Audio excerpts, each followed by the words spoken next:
and call the Jew into the court.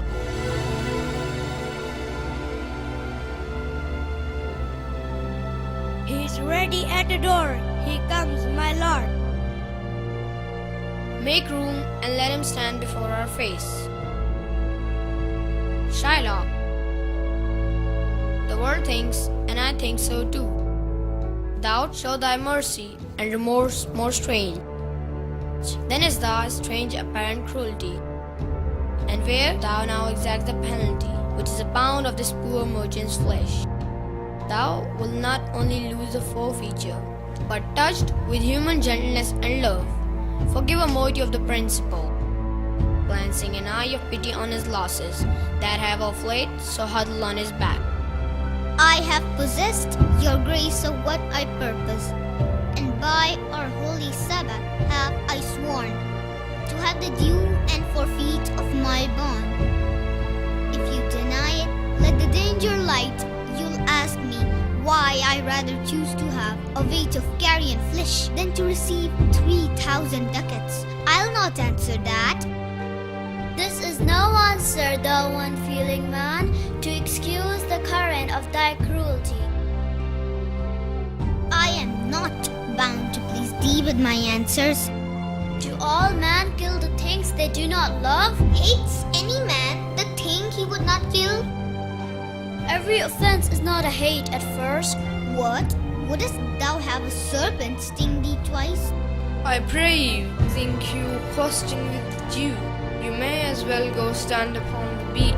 You may as well do anything most hard, as seek to soften that, than which what's harder, this Jewish heart.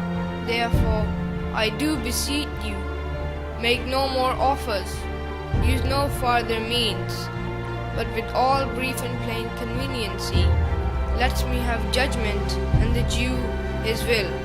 For thy 3,000 ducats, here is 6. How shalt thou hope for mercy, rendering none? What judgment shall I dread, doing no wrong? You have among you many a purchased slave, which, like your asses and your dogs and mules, you use in abject and in slavish parts, because you bought them. Shall I say to you, let them be free, marry them to your heirs? Why sweat they under burthens? Let their beds be made as soft as yours, and let their pallets be seasoned with such viands. You will answer, the slaves are ours. So do I answer you, the pound of flesh, which I demand of him, is dearly bought. 'Tis mine, and I will have it. If you deny me, fire upon your law. There is no force in the decrees of Venice. I stand for judgment. Answer, shall I have it? Upon my power, I may dismiss this court, unless Bellario, a learned doctor, whom I have sent for to determine this, comes here today. My lord, here stays without a messenger, with the letter from the doctor, new come from Padua. Bring us the letter, call the messenger.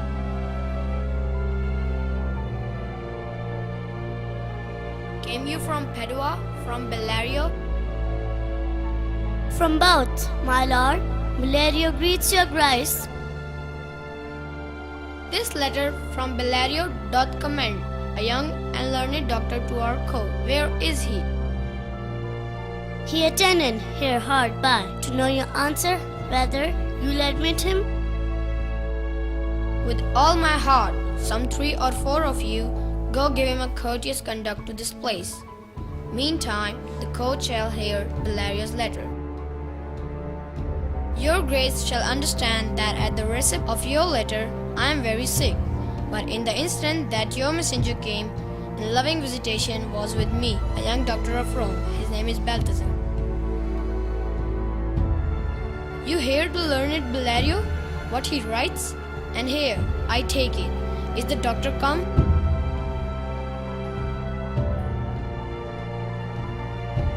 Give me your hand. Came you from old Bellario? I did, my lord. You are welcome. Take your place. Are you acquainted with the difference that hold this present question in the court? I am informed thoroughly of the case, which is the merchant here, and with judge the Jew. Antonio and old Shylock both stand forth. Is your name Shylock? Shylock is my name. Of a strange nature is the suit you follow. It in such rule that the Venetian law cannot impugn you as you do proceed. You stand within his danger, do you not? Aye, so he says. Do you confess the bond? I do. Then must the Jew be merciful. On what compulsion must I? Tell me that. But mercy is above this sceptred sway. It is enthroned in the hearts of kings. It is an attribute to God himself. I have spoke this much to mitigate the justice of thy plea, which if thou follow, the strict court of Venice must needs give sentence against the merchant there. My deeds upon my head. I crave the law, the penalty and forfeit of my bond. Is he not able to discharge the money? Yes, here I tender it for him in the court. Yeah, twice the sum. If that will not suffice, I will be bound to pay it 10 times, or on forfeit of my hands, my head, or my heart. It must not be. There is no power in Venice can alter a decree established. 'Twill be recorded for a precedent, and many an error by the same example will rush into the state. It cannot be. A Daniel came to judgment. Yeah, a Daniel. O wise young judge, how I do honor thee. I pray you, let me look upon the bond. Here, this most reverend doctor, here it is. Shylock, there is thrice thy money offered thee.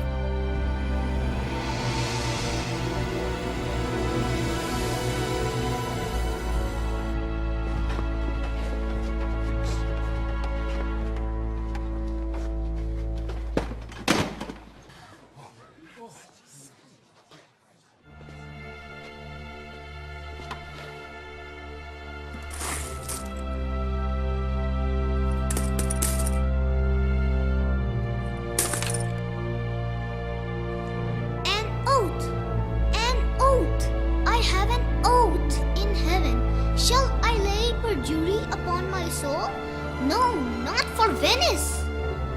Why, this bond is forfeit, and lawfully by this the Jew may claim a pound of flesh to be by him cut off nearest the merchant's heart. Be merciful, take thrice thy money, bid me tear the bond. When it is paid according to the tenor, it doth appear you are a worthy judge. You know the law. By my soul I swear, there is no power in the tongue of man to alter me. I stay here on my bond.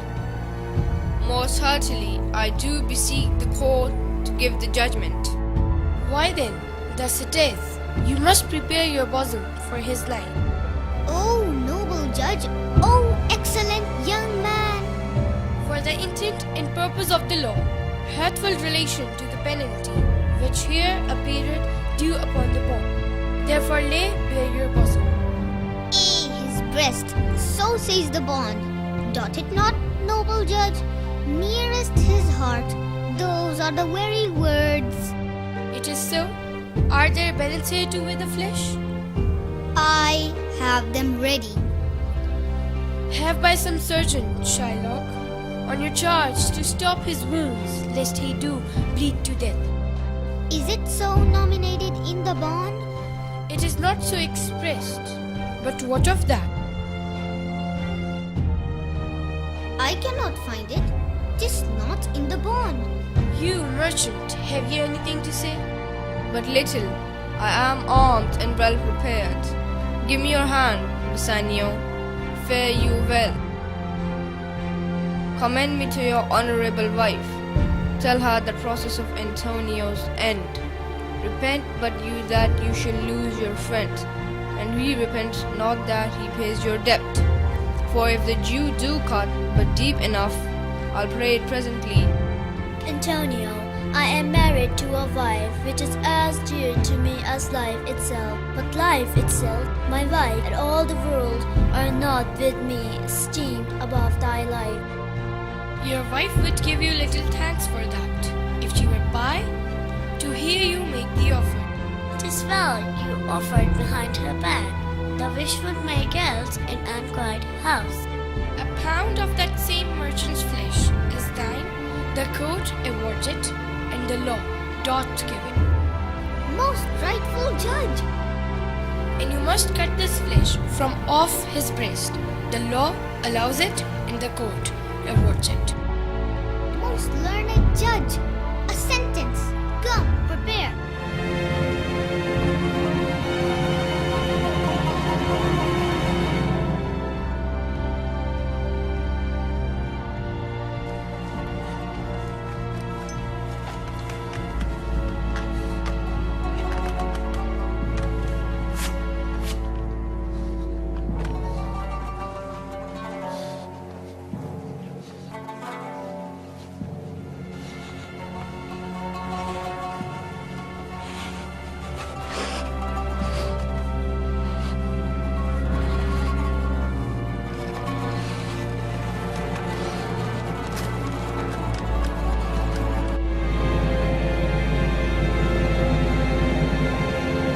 Tarry a little, there is something else.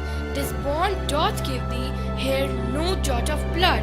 The words expressly are a pound of flesh. Take then thy bond, take thou thy pound of flesh. But in the cutting it, if thou dost shed one drop of Christian blood, thy lands and goods are, by the laws of Venice, confiscate unto the state of Venice. O upright judge, mark you, O learned judge. Is that the law? Thyself shalt see the act, for as thou urgest justice, be assured thou shalt have justice more than thou desirest. I take this offer, then. Pay the bond thrice and let the Christian go. Here is the money. Soft. The Jew shall have all justice. Soft, no haste. He shall have nothing but the penalty. Therefore prepare thee to cut off the flesh. Shed thou no blood, nor cut thou less nor more, but just a pound of flesh. If thou cuttest more or less than a just pound, be it but so much as makes it light or heavy in the substance, or the division of the 20th part of one poor scruple. Nay, if the scale do turn, but in the estimation of a hair, thou diest, and all thy goods are confiscated. Why doth the Jew pause? Take thy forfeiture. Give me my principal and let me go. I have it ready for thee. Here it is. He hath refused it in the open court. He shall have merely justice and his bond. Shall I not have barely my principal? Thou shalt have nothing but the forfeiture, to be so taken at thy peril, Jew. Why then the devil give him good of it? I'll stay no longer questioned. Tarry, Jew. The law hath yet another hold on you. It is enacted in the laws of Venice. If it be proved against an alien, that by direct or indirect attempt he seek the life of any citizen, the party against the which he doth contract shall seize one half his goods, the other half comes to the privy coffer of the state, and the offender's life lies in the mercy of the Duke only, against all other voice. Beg that thou mayst have leave to hang thyself, and yet thy will being forfeit to the state, thou hast not left the value of a coin. Therefore thou must be hanged at the state's charge. That thou shalt see the difference of our spirits. I pardon thee thy life before thou ask it. For half thy wealth it is Antonio's, the other half comes to the general state, which humbleness may drive unto a fine. Ay, for the states, not for Antonio. Nay, take my life and all. Pardon not that. You take my house when you do take the profit. That doth sustain my house. You take my life when you do take the meat whereby I live. Court is dismissed.